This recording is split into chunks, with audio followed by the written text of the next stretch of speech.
Uy! Gusto nyo! Hi, Kain Sir tayo! Tonyo! Tagay!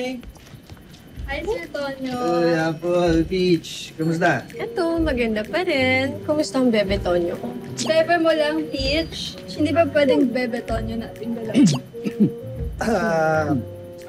Okay naman ako. Pero Sir Tonyo, seryoso. Kung may kailangan ka, tawagan mo lang kami. O kaya, pag gusto mo ng kainuman, kakwentuhan sa trabaho mo, nandito lang.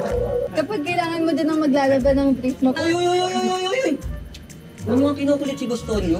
Gustonyo, yung mga sinasabi nila sa'yo ngayon, nasabi na rin nila sa akin lahat yan. Tsaka, huwag yung kinukulit si Gustonyo sa trabaho niya. Hindi yan pinag-uusapan sa harap ng alak para happy-happy lang. Di ba, Gustonyo?